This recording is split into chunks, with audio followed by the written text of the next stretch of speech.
because I didn't get to see my father the last 2 weeks. They actually told me he got out of the hospital he was like, I remember I called somebody in the family and I'm like, yeah, like, how's my dad doing? They're like, oh, he's doing better. He got out the hospital, da-da-da-da-da, everything's good. And then he dies. So it was like, I didn't even know. So they told me that he was doing better. And then, unfortunately, and it's crazy, one of my best friends, they actually put it on social media that he passed before calling me. So I think that's where a lot of the anger came from. Welcome to the Grief Bully podcast. I am your host, J.Nicole. Thank you for joining our weekly discussion around grief, mental health, and your overall personal wellness. The Grief Bully podcast will serve as a vehicle to help you navigate life's journey. Be sure to subscribe, review, and share the podcast with anyone in your life that you think it will help. Let's bully grief together. What's up, beautiful people? Welcome back to another episode of the Grief Bully podcast. I'm your host, J.Nicole. Guys, we're back in the building, rocking and rolling for another episode. And I'm not by myself today. I do have a guest with me. I have Ced Newman. He came by to share his heart with us, and I'm kind of excited about that. For sure. Thank you for having me. No, listen, thank you for being here. And when I say excited again, I mean, I think like we just talked about a little bit off camera, grief is one of those things where obviously I'm providing a platform for others to have that conversation and for us to have that dialogue, but I also at the same time is generally going through my own experiences. So when I'm not always excited to talk about it, I'm always excited to provide an opportunity for someone else to do that.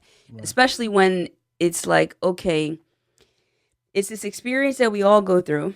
We've all been through it and we'll continue to go through it, but there's not always like that space. And I don't know that we just even know how to start those conversations, right? Like, oh, what's up, Ced? How you doing, Ced? You feeling sad about your dad? No, let's talk about it. You know what I mean? Right. So, like, when is it the appropriate time for grief to enter the space? So, I guess we kind of have a space where all the time is appropriate. So, well, first, how you doing today? I'm doing good. I'm doing great. And before we even start, I just want to say this platform that you created is amazing. And even when I watch the other people that come on the podcast and see people tell their stories, man, I was inspired to come and really, share my story. Because you're right, it's not something that people are comfortable talking about. And I think especially in the Black community, this is something that we need, because we deal with grief and a lot of things.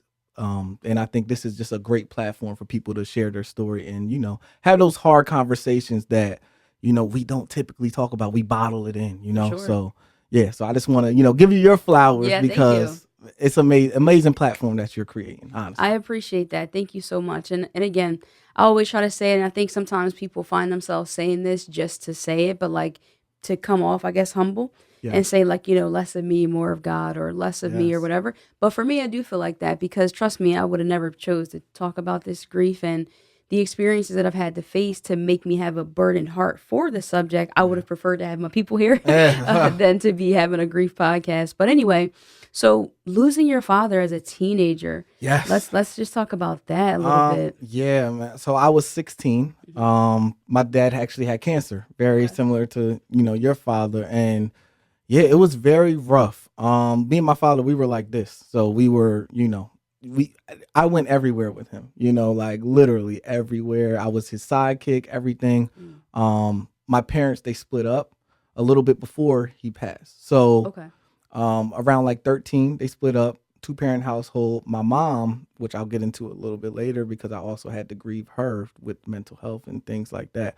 But they split up when I was around 13, went through their divorce and everything like that. And then literally, I think 14, he told me, we sat down at a diner and he said, I have stage 3 cancer, and I don't know how long I'm going to, be here. He's telling me this at 14 years old. And this is like my... In public too. Yeah, this is like my everything. And I'm like, what? Like you and mom just broke up. Like, what are you talking about? So it was difficult to hear. And then, by 16, he passed away. And hardest thing easily I've ever had to go through in my life, it was tough. And then not only that, because I don't want to get too far into the story. No, but we're fine. I'll be able to bring us back to where I don't want to get too far into the story, but I always say, because after he died, not only was I going through grief, but I watched my mother go through grief. The grief of losing your father? Of losing my father. Okay. Even though they broke up, I watched her go through her grief, and that affected me traumatically because she went from, my mother was, a boss. She was, suit and, dress suits and dresses and everything like that. And I've watched her go from that to, in the dark, not turning the lights on, not showering, not anything. And, I'm an only child. So I was going to ask if you have any siblings. no siblings. So I also went through it by myself, which I think made it even harder, because I didn't really have a sibling or anybody to lean on. God blessed me with an amazing group of friends. And they were there for me through everything. Thank God. Because I say it all the time. My friends saved my life. I say that all the time because I was spiraling out of control. So yeah, that's a lot to unpack. I mean, I think and that's the cool thing too, is that because I want to have the authentic conversation, not that I think conversations when you research are inauthentic, but I just think that it's like, I like to learn and then be able to process that. So I knew that your father passed away when you were 16, and that's pretty much all I knew about that. Maybe you touched a little bit on your mother's mental health. Yeah. So prior to your family splitting up, like your dad and mom separating, did your mom did she have like any mental health challenges at that time? No. So before so actually my grief actually started before that. My grandmother passed when I was like 9, 10. My mom's mother. Okay. So that's when I first seen her kind of decline a little bit. Not anything that was like, you just think somebody lost their mother, So I think she started to decline then. And then, after, the breakup with her and my father, then my father died. I just watched it get worse and worse and worse. So that's kind of how that happened. So yeah. No, I was just curious because the way you said it, it could have been that your father's passing sent her, like, triggered and made her mental health switch. It definitely made it worse. I could say that. And then just got worse over time. And then, yeah, she started to become, now we know she's schizophrenic, bipolar depression. So that's the diagnostic now. But at the time, I'm just thinking, again, because we don't talk about grief. So I don't know what grief looks like. I don't know what depression is. I don't know what any of this stuff is. I'm just thinking, my mom is just crazy, So that's how I felt. And, I had to learn. I've been to therapy, multiple different therapists. I was an angry kid after my father passed. I think the biggest thing that I had to deal with was the anger. I was very angry that he passed because my mom started, declining, and I felt like it's all on me now. I didn't have any brothers or sisters, so it was kind of like, I got to take care of my mom now. Why did you leave me with this thing to take care of, And so your anger was towards your dad? Yes. Okay. And I think that I had to get over that part of grief, like the anger. I was like, how could you leave me, and have this that I have to take care of now? Leave my mom depressed and this and everything like that. Like, that's how I felt as a kid, No, it makes sense. I mean, I think even adults will feel that way as well. Was your mom a part of? So, for example, when your father told you at the diner, you said a diner, right? Yes. Yeah. At the diner. I knew you were in a public space at eating Winslow food. Diner. Yeah. Okay. Shout out to Winslow Diner. Shout out Winslow. So, your mother told you. I mean, your father told you about his cancer diagnosis. Yeah. Did your mom know before that, or like, did you have to tell her, or how did that? My mom knew. Okay. So I think I was the one in the dark. I don't think they wanted to tell me. I was like the kid that they didn't really want to tell. And now that I'm, grown, I look back at that time and I'm like, man, there was a lot of stuff that I probably didn't know that was going on, that they were trying to keep from me. Even, up to the moment that he passed away. So just quick story about that. The last time I saw my father alive, he was in the hospital. And it was like 2 weeks before he passed. Right. So I didn't see him for like 2 weeks after that. And, that killed me, and it was, I think he didn't want me to see him like sick. So yeah, that was the last time I saw him in the hospital. So it wasn't your choice. It was that they wouldn't allow they wouldn't you tell to see me. him. They wouldn't tell me. And he was with my dad's side of the family. He was with them, and he was with another woman and everything like that. And they were trying to keep it from me. And, I'm a kid, so I'm like, I want to see my dad. He was already sick and had cancer, so he was already declining. He could barely talk and everything like that. And I just remember just the anger again, and again, I think that caused a lot of the anger too, because I didn't get to see my father the last 2 weeks. They actually told me he got out of the hospital he was like, I remember I called somebody in the family and I'm like, yeah, like, how's my dad doing? They're like, oh, he's doing better. He got out the hospital, da da da da da, everything's good. And then he dies. So it was like, I didn't even know. So they told me that he was doing better. And then, unfortunately, and it's crazy, one of my best friends, they actually put it on social media that he passed before calling me. So I think that's where a lot of the anger came from. Yeah, it's a lot to unpack. I know. Wow. So you found out about your dad, not even an estranged father. Like, this is your father, like your right hand man, like on his hip. And everything. You found out that your everything. My best friend passed away. Best friend. He called me. I'll never forget. Media. It was and it's crazy how God works, because I was around all my moms. I was around a whole bunch of family that day. And it was a beautiful day. Mm-hmm. We were like at the park, and it was like some type of festival day. It always happens like that. And we were having a great time, everything like that. I remember we went back to my aunt's house. And then I got a phone call from my best friend, like best friend since 5th grade. And he's like crying on the phone. He's like, yo, you okay? And I'm like, why you calling me saying, am I okay? Like, yeah, I'm okay. What's up? Like, and he's like, man, he's like, oh, you don't know? And I'm like, what are you talking about? And then I went on Facebook. He's like, just get on Facebook. Oh man, that's still your best friend? Yeah, he's still there. Why would beat him up? Why would he tell you? He was like, just get on Facebook. I think he didn't know. I know he didn't know. Yeah, he called I'm just joking with him, but like, come on. He called me and he just wanted to be like, like seeing if I was okay. But he didn't know I didn't know. So, that side of the family already put it on Facebook, social media. And at the time, him and my mom, they were going through their thing. So one side is against another. I'm with my mom. They not telling us stuff. And yeah, I remember I went on Facebook. I saw everything. And I just saw rest in peace, rest in peace, rest in peace. And all my dad's name, rest in peace, rest in peace, rest in peace, rest in peace. And I was just, I didn't feel like it was real. I don't know if you felt like that when it didn't feel real. Mm-hmm. I'm like, nah. I was in denial. I think that's one of the steps, agree. Like, I was in denial. I'm like, no way. Until I kept seeing all the people on Facebook saying rest in peace. I'm like, nah, somebody would have told me. And then I remember, just running out the house, and I was like in the middle of the street. My aunt had to come get me. It was crazy. It was crazy thing. That's a lot to process. Yeah.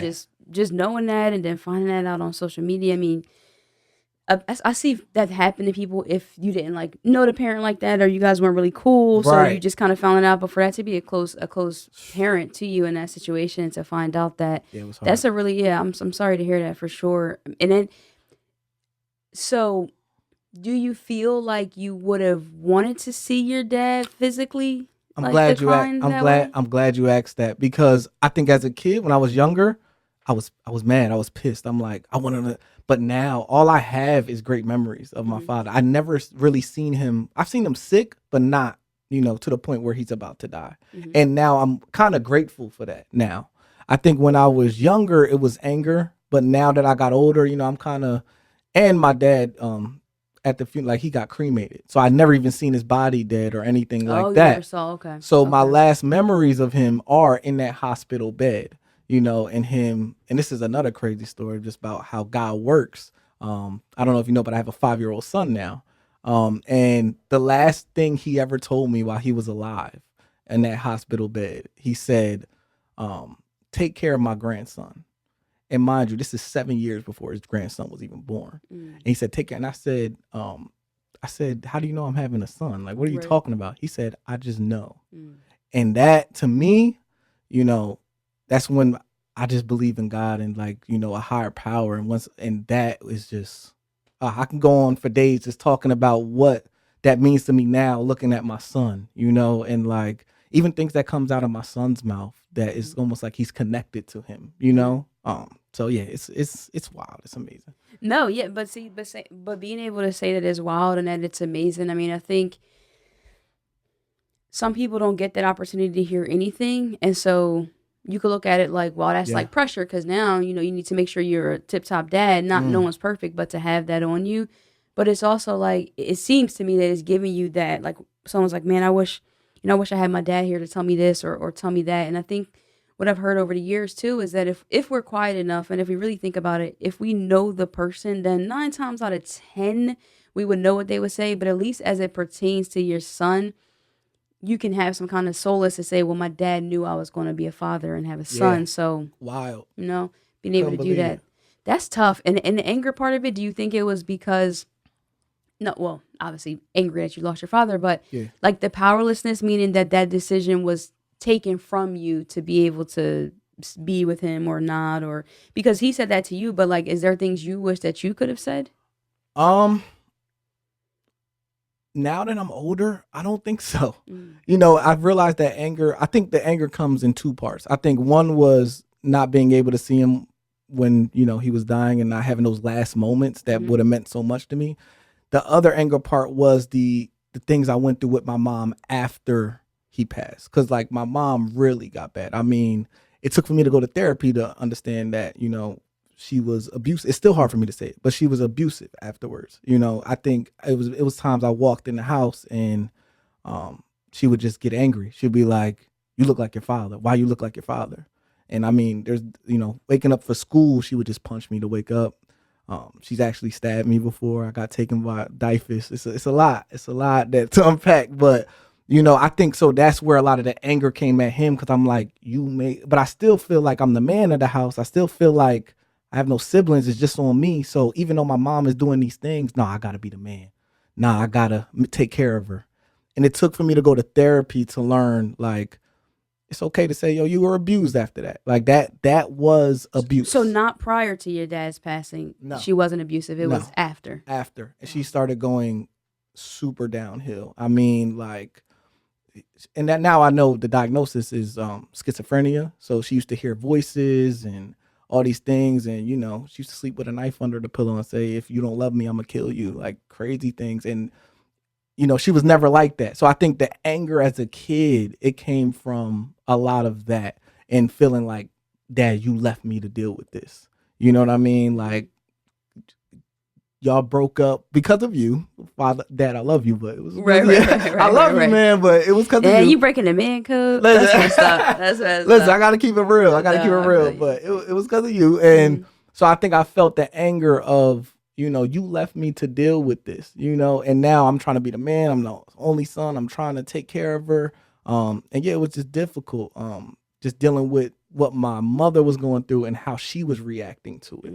Now I know it's grief. Now I know it's mental illness and everything like that. But when I'm 16, 17, I don't. Yeah, but I mean, I think we don't know that, and then although we can look back hindsight and see it, but then it still impacts us today as adults because even though you can look back at some things in my experience and see why they happened or understand it a little better, and even being a parent, like there's things now that I'm a parent that I can understand and empathize a little bit more with. Sure. But it doesn't change the fact that some things put me in a position where I've got a lot of unlearning to do, and that's a continual thing. Even the things that you can call out and name. I'm codependent because of this, or I'm this or that. Doesn't mean that just because I can say that I'm like I'm no longer going to operate that way. It's hard. No. It's hard to do that. So, did you find that as like a struggle? Because you said you started getting like out of control as a teen, so like 16, 17. What like from that point to there, like what was some of that you had to like continually battle and deal with? Oh man, I mean, again, the anger. So when I turned 18, I'm just like, I got to get away. So let me backtrack. So the whole thing with my mom actually stabbing me. So that was actually when I was 17. So this is the year after my father passed. So that happened. And again, I'm trying to be a man. Nobody in my family knows. I'm keeping it to myself. So you got stabbed and didn't tell anyone? Didn't tell anybody until my cousin Dexter, shout out my cousin Dex. He came home. He lives in Cali. He's in movies and stuff. So he comes home every once in a while. So he came home and I just kind of, let it out to him. I'm like, listen, this is what's going on. Like, my mom is not acting normal. She's doing things. She's, punching me. She's stabbing me. She's doing all these things saying I look like my father. I told him about the stabbing. And then literally like 3 days later, I had Dyfus knocking on the door. And they were just like, so, and then I was mad at him for saying something when I was a kid, but as I got older, I was like, oh, he was just trying to protect me. And I thought I had to take all this on. So I think that's where it started, going through the Dyfus and then fighting through court. They removed you from the home? They removed me from the home. Yeah, and I couldn't even go with anybody in my family because of, criminal background, this, that, and a whole bunch of stuff. So I had to go with like a family friend. And the whole time while I'm there, I'm still like, I got to get back to my mom and take care of her. I got to, even though this is going on with me, I'm like, I'm still in this, responsibility role where I'm like, I have to take care of her. So I fought in court to come back home at 18. She still was acting crazy and all these different things. And then, did she want you back? yeah, she wanted me back for sure. She definitely wanted me back. I didn't mean to say it like that, but I meant like you were saying that you felt you had to get back to her to protect her, but maybe she didn't want you to come back. Yeah, nah, she definitely wanted me to come back. And again, I had to learn about, schizophrenia and bipolar and depression. I had to learn what that even is because I didn't know what it was. So I think once I started learning about that, it made sense why she was kind of off a little bit in terms of how she can harm, but also want me there at the same time. You know what I don't know if that makes sense, but it does. But I also think that mental health and mental illness, let me just explain that too, because I think we all have a mental health, right? Whether it's a good mental health, a poor mental health, whatever, somewhere in between. But then mental illness is a total different thing. So yes. I believe not everyone has a mental illness. Facts. So, but we all can have a pretty difficult mental health. You have some days that are good, some are bad, some struggle. Yes. But when we talk about like clinically depressed or, yes. Diagnosed anxiety, schizophrenia, things like that, bipolar disorder, that's completely different. So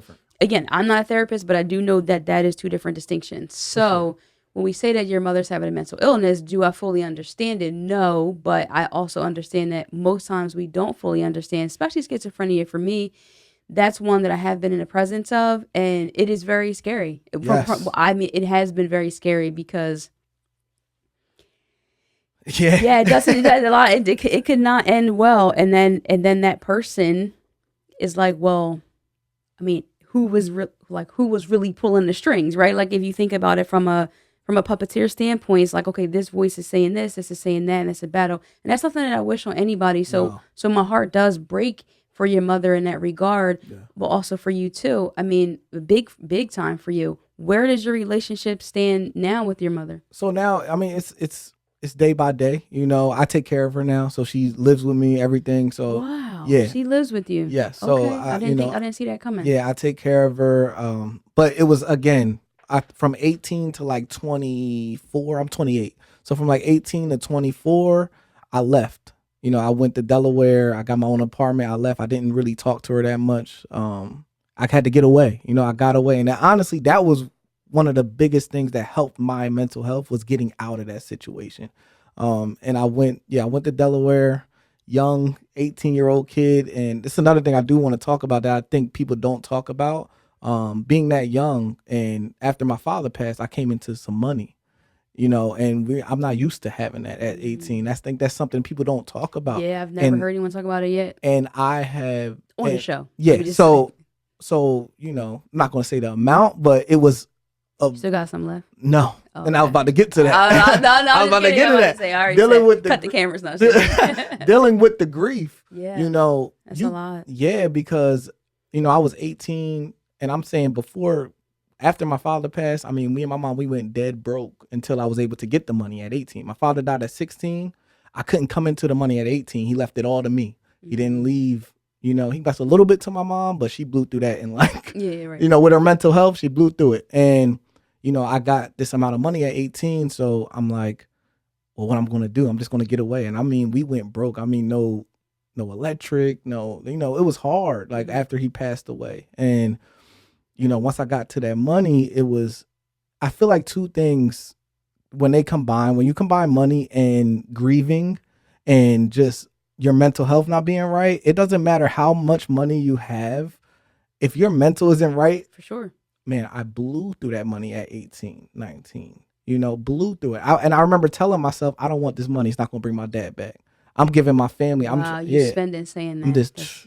I mean, I drove up to Delaware. I was a young kid. I went to Delaware, and I went to the leasing office for my apartment, and they're like, "Man, I didn't have a job. I didn't have anything. I just had this money." And I'm like, "Yeah, give me an apartment here." And they're like, "Who is this kid?" Da, da, da. Then they saw the number. They're like, "Okay, let's give him an apartment." And I was just, I was drowning like out there because I was just, I started drinking a lot and just blowing money on stuff that didn't really matter. And I'm like, it's not going to bring my dad back. And I'm just, so I think people don't, talk about that enough about, young kids getting money from a deceased parent and not knowing what to do because you don't know how to handle it. And I just, yeah. That's a lot, and it's also maybe the age needs to be higher. I'm just thinking Yeah. because not no, I don't want to like no, I'm close to getting my money, but like no, because I mean you think about that like you said, you start to cope and they start using that as a coping mechanism, and then you don't really know financial literacy at that point, so you're just like you said, don't matter to me. It doesn't exchange. I remember after my grandmother passed, one of my friends asked me, I'll never forget this. She was like, "Is there anything we could do for you?" And I was literally so rude. I was just like, no, because if you can't bring her, you can't bring her back, so no. And it was like so cold, no joke, no, it wasn't been no LOL vibe. Like it was just real serious. And Yeah. I'll never forget saying that because looking back now, I feel like that was really rude. And then I could have handled that better. But Yeah. that's legit in that time frame how I felt. It didn't matter.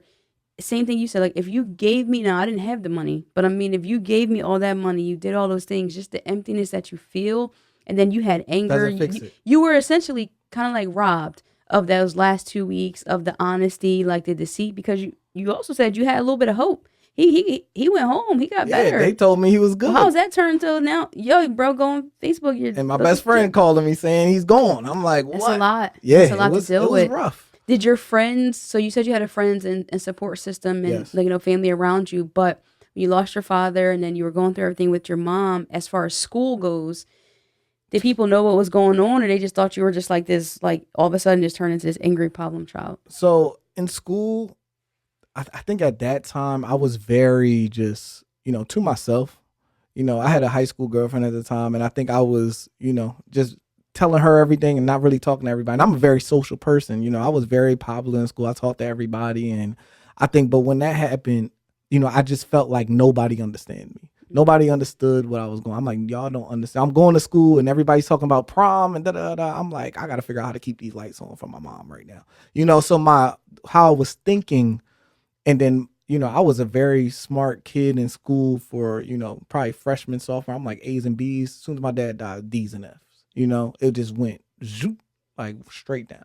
So, yeah, I think I just felt like in school, I just didn't want to be there at that time. I just felt like, I don't feel like I can relate to y'all anymore, like my peers, because I'm dealing with this, stuff at home that I just feel like I can't relate to y'all right now, And then they tried to put me in therapy through school, like the counselor. And I'm like, this lady doesn't understand anything I'm going through. I'm like, she's not helping at all, So I hated therapy at that time. Then later, I've been through maybe like 3 or 4 different therapists, and I had to learn it's not all, because it takes the right therapist. I don't think every therapist is for everybody. I think it takes the right one. And I didn't find that until way later. So I think I answered the question. No, definitely. No, you definitely did. I mean, I think because again, we talk about like the age part of it and then going to school and the expectations that we still have on our young people when they're faced with so many different things and what they're going through. And then even thinking about for your girlfriend's standpoint, we're all trying to manage each other's emotions. So now she probably thinks she's qualified to be there, boo loving with you, listening to your situation. But like, that's a lot to. Yeah, we were kids. Yeah, exactly. Kids. I mean, that's a lot to deal with for anybody and going through that. And so just kind of going back to the point of your mom currently now, like, being with you, have you been able to have any open conversations with her about your experience with her, or is that still just like No. it won't really The mental illness part of it doesn't allow me to have that conversation. So sometimes I feel like I can't get that real closure that I need to really, because she doesn't, even if I told her that she stabbed me, she's going to be like, I never did that. What are you talking about? Like she's going like, and she really believes she never did it. It's not like, and that's why I always say, like, I grieved my father, but I always say this all the time. I say, when I lost my father, I don't feel like I just lost my father. I feel like I lost my mother too, because I feel like just because she's here physically, her mental completely went. And it's like, there's no real conversation, I might talk to her just to like, but she just goes in the corner. She'll talk to the radio. She has her own, thoughts in her head. She'll see things that aren't really there. So it's kind of like, I feel like I lost both parents. You know what I mean? Even though she's here and I take care of her, it's not really you get what I'm trying to say? No, Like, I get what you're saying. Grieving and living is real. And I think that yeah. a lot of times, and I talked about this before, when you have one death or you have a loss, especially as it pertains to your parents and you're an only child, that's really a lot. And you can say that you lost your mother as you knew her. So, Exactly. I mean, that doesn't mean that she isn't still alive, but sometimes grieving the living can be even more difficult because For sure. you still see her. So Yeah. like that, so like every day, even the child in you, it's still like, nah. Yeah. I thought maybe you saw like a little glimpse, or you thought like, do you ever feel your emotions like that? And that's the hardest part when you just said the child in me. And again, it goes back to the anger. I get mad that I still have that child in me sometimes because I'm like, I should be. You I'm and I 28. both. Yeah, it's like I get mad that I still have this child in me. I'm like, I should be 28. I should be taking care of my mom. This happened when I was 17. Why do I still feel, but sometimes I still can look at my mom and get angry for what she did when I was 17, and I'm like, I shouldn't feel this way. And then even it doesn't help where, a lot of my family members, they're just like, you need to take care of your mom. You need to take care. You need. And I'm like, y'all don't understand, maybe because I'm still her son. No, regardless of what happened, I'm still her son. So I'm still going to have those son emotions, if that Sure. makes sense. You want her to Yeah. take care of you. Yeah. And that can. I mean, you can say that again. You want her to take care of you. I mean, I think that that's It's heavy. still a valid emotion to have It's heavy. because and this is the thing, people are not in your shoes. So as a Mhm. family, we will say that. It is going to be our normal thing to say, you should take care of this person. I remember being in therapy talking about, this is when my dad was still alive Mhm. and my grandmother was still alive actually at the same time. And I was telling my therapist just about like some of the arguments we've had in the house. And my dad was, drinking, he's alcoholic, like just all these things, right? And he's looking at me like the therapist, he's like, how can you care about someone like that? Like, how can you? And I start getting mad at him. I'm like, why would you, first of all, we might need to have your license reevaluated because now you're making me feel bad that I guess as an adult child of an alcoholic.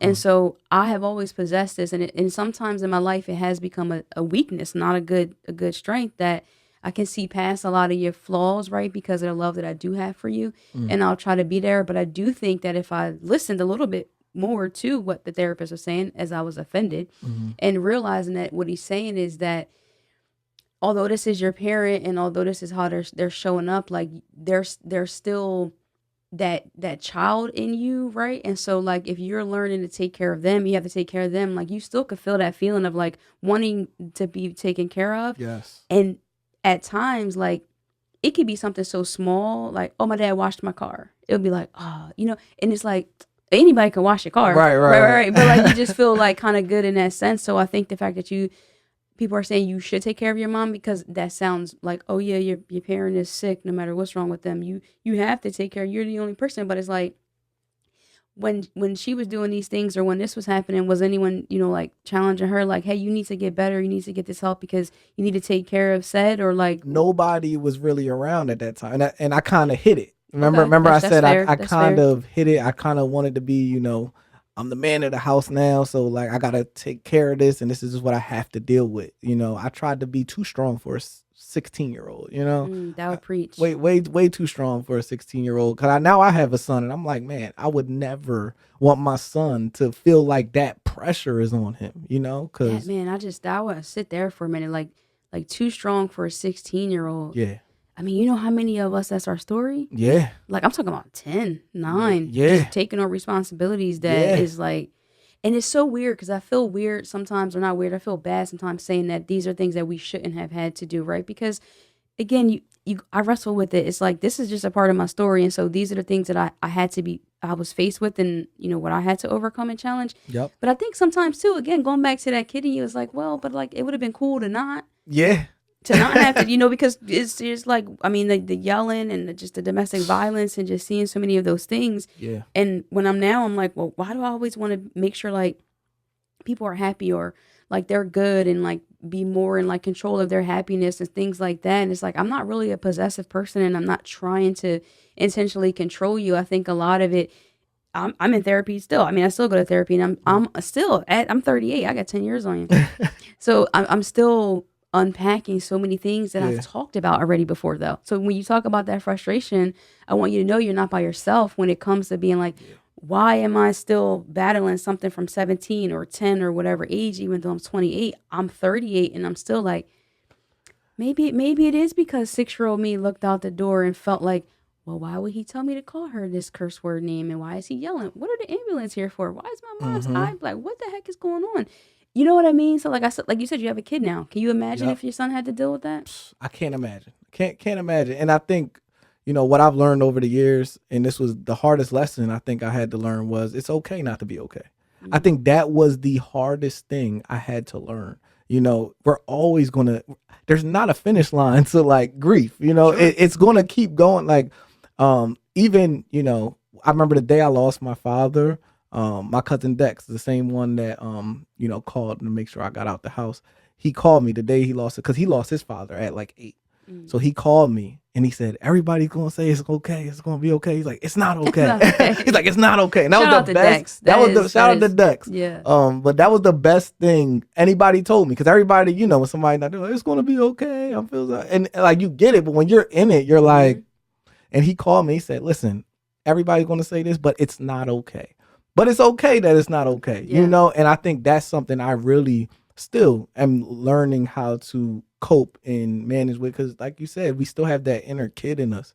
There's days I come home and I just want to hug my mom. Like, you know what I'm saying? I just want to be that kid that my mom embraces a hug, but she's mentally not there. So it's just kind of, I don't know if that will ever go away. I don't know if I'm 40, 50 years old and I still might want that. I don't know if that ever goes away. I don't have the answer to that. I don't know that it does. I don't know that it does. I mean, I know people that are way older than both of us, and no, it's still just a thing of, I wish my mom was here, I wish my dad was here, or my sister, brother, whoever it is. I mean, I think this is the thing. At some point in life, these people were imprinted into our minds. This is how I see it. And I think the unworking of that, like, I just was driving the other day and I got really sad that my grandmom is dead. And I'm like, wow, she died in 2016 though. But it's just like, sometimes it's just like, that is really disheartening. Like, that is a terrible feeling. This is scary, because for my childhood, she was like a real stability for me. Like, just a total, and this is the thing. When I'm looking back and diagnosing more of my childhood, or with help by someone who's more trained than I am, right, I realized that the way that I perceive things and what they really were, we'll never really know. So for example, I could think that my grandmother was this like stability, right? And no shade to my grandma, but like, what if she didn't even like me? Who knows, right? I mean, I don't think that, but I'm just saying that we have this perception. So in my mind, my experience with this person was like my safe haven. Like, everything at grandmom's house is cool.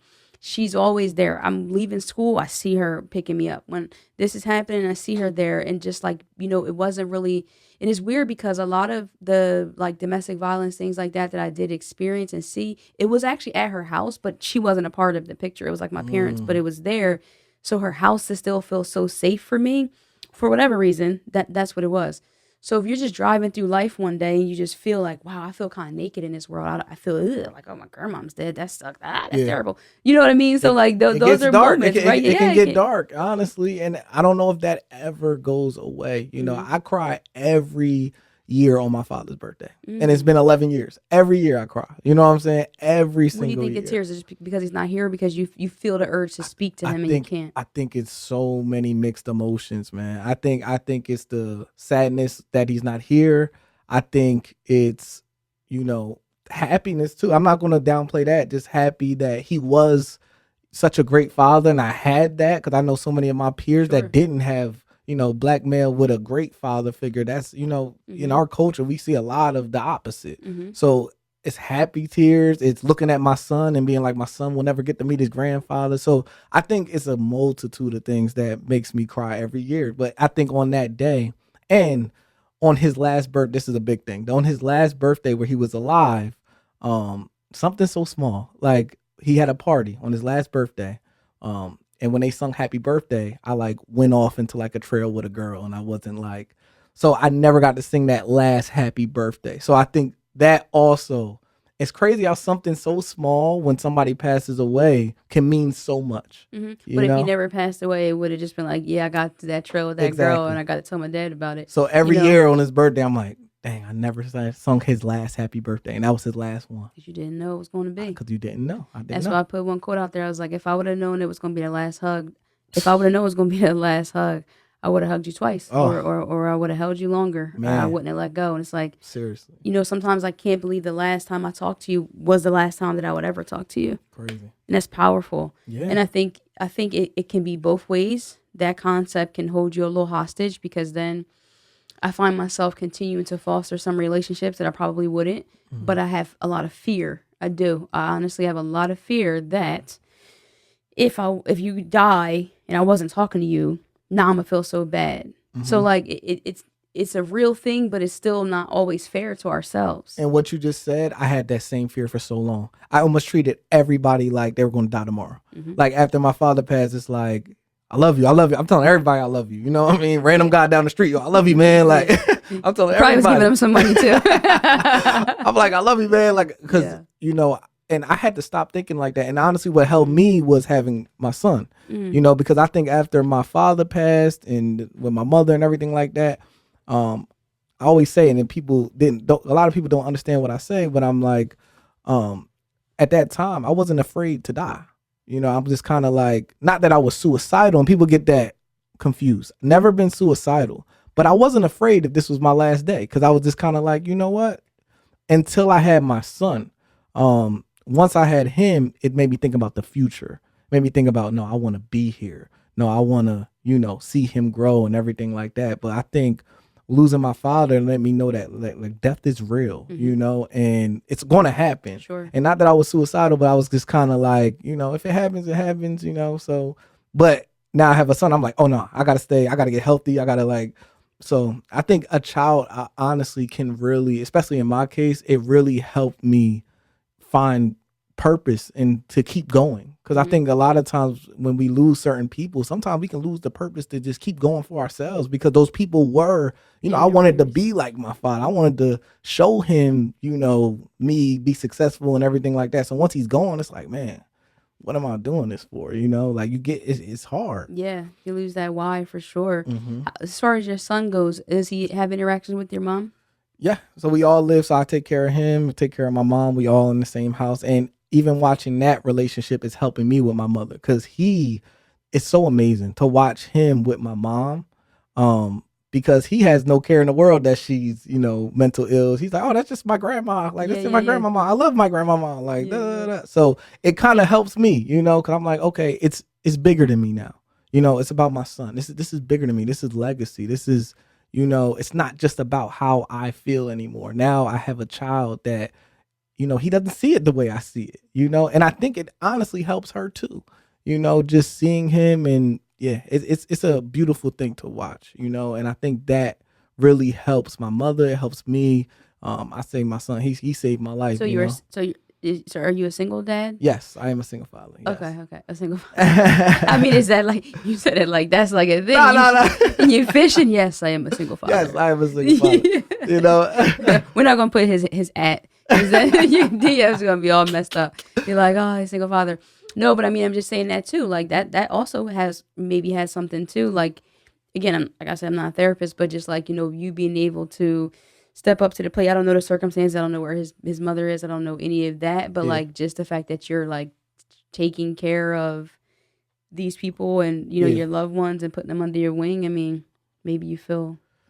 Yeah, I mean, it's another pressure. It's pressure again. Him and his mom, they have a great relationship. It's nothing, nothing like that. He just, just stays with me more often. Like, so he's around me more, my mom more. And it's nothing, but I think with him, just watching him grow up, and it's helped me so much just analyze myself, because it's like watching a mini version of you, and I think it's helping me so much just see that it's just not all about me, you know what I mean? And not all about just how I feel. Yes, feel the grief and feel everything, but this life is so much bigger, and then to get into like, I'm not the most religious person, but I do believe in a higher power. I believe in God. I believe, everything happens for a reason in a crazy way, and that we're not in control of this life, so even I kind of found peace in that, I kind of found peace. I let go of that anger, because I found peace in the fact, like, this is how it was supposed to play out. In a weird way, I've kind of found peace in that, of like, this is just how it was supposed to play out. And I'm not in control of this life. I had to let go of that control. You know what I say? Let go and let God. I really had to do that, Yeah. and just allow life to take its course and just show up the best way I can. Yeah, no, I love that. It actually reminds me of something. I don't know if I'll be able to bring it up in time as we start to wrap up here, Mhm. but a friend of mine, she actually, let me see if I could bring it up. It was literally just today. She posted, she's a phenomenal writer, actually, interior designer, but she's a phenomenal writer. And let me just go to the very last paragraph today. So she basically said like her therapist gave her this life hack, which was they went back and forth. That my friend is sharing her story Mhm. about her life. Oh, this happened to me and this, whatever. And the lady's just like, like, who would you be without this truth? Like, who would you be without this, like, this story? First, she said, who would you be without that story? She said, it's not actually a story. It's the truth. These are facts about my life. The therapist says, who would you be without this truth? The lady says, I'd be happy because these awful things wouldn't have happened to me. What makes them awful? That they happened to me. What about them makes you unhappy and feel badly? She's like, isn't it obvious? You don't think those actions and behaviors are awful and would make a person feel terrible?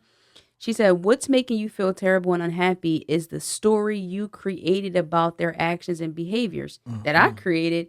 Yes. Could you have created a different story? Just make up a different story? She said, you made that one up. Why not make up a better one that doesn't make you feel terrible and unhappy? So she went on and on and on. But the last thing says, the departure of my former self has allowed me to show up for my life with better stories that serve me well. I encourage you to rewrite yours because life's too short for stories. That was, and Mm. I literally commented That's and I heavy. said, life is too short for the stories, right? And so, like, I don't even curse on my show, but it wouldn't have made sense if I didn't say it. Right. But it kind of like sums up what you were saying is that, like, yeah, we have to give room for the grief and we have to give room for our experiences because they're real, right? Right. But too much power to them can have a negative impact. It can have a kickback where it's like, yeah, this is it. This is me. I'm the guy who lost his dad at 16 and then his mom stabbed him and he lost she has mental illness and it. But now it's like, well, I'm going to rewrite this story by my actions because yes, it's a part of me, but that doesn't need to be the story that precedes me in rooms that people know for me and gives that Exactly. power. Because I think some people get conflicted with that where I'm like, hey, share your story. It has power. Share your story. And even myself is like, yes, these are parts of my experience, Right. but how I rewrote this shit, right? How I made a Exactly. commitment to heal from it, to be more empowered. And then, like you're doing right now, and I'm doing right now, we're sharing that with someone else so then they have the power and encouragement to go and rewrite theirs just by your Yes. action. We can't Yes. change it, right? But like No. go forward and listen, like I said, I just really felt that. And that's kind of what you were saying because too often it's easier for the woe is me. You do deserve the space and you deserve that hug from your mom. And we can have these feelings, but like you said, we gotta let go, let God. Yep. And you know what people always say to me? I hear it all the time. They say, you don't look like what you've been through. Mm, And I say, am I supposed to?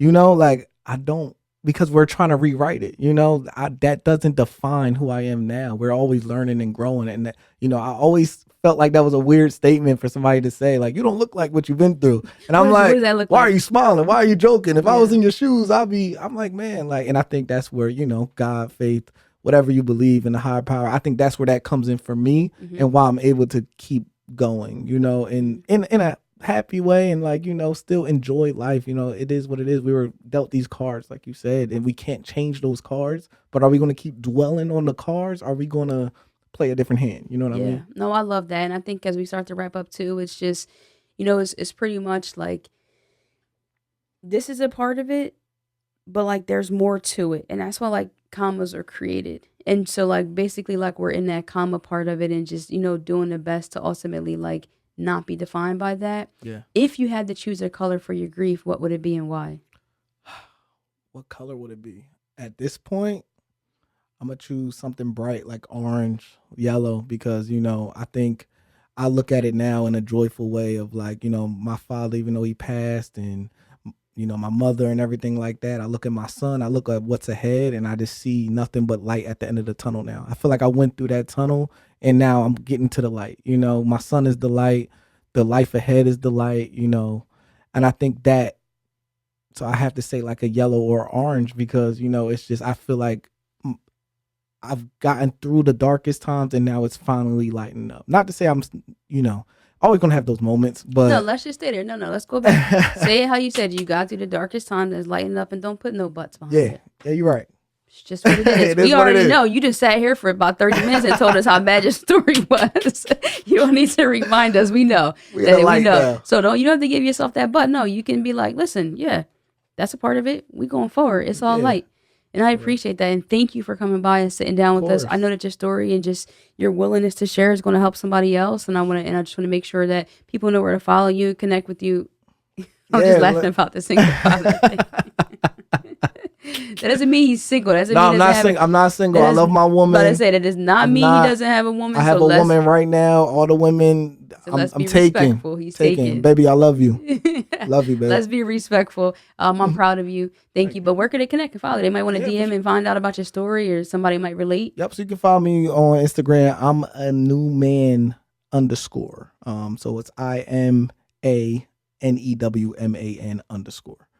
All right, guys, listen, drop some comments. Let us know. Drop some blue hearts if anything on the conversation resonated with you. We try to tune into this episode in a live chat every Sunday, 10 a.m. Eastern time. If you're watching it at some other time in the future, still drop us some comments, because they do still alert us that those messages are there. And I always like the guests to get some love, and, you know, because this is not easy to do. So to come out here and be able to share their hearts with you, please, please, please show some love if you can. And if you're not following me on Instagram, what the heck are you doing? Go follow me over there at I_am_J.Nicole, guys. So next time, you already know, love and light. Peace.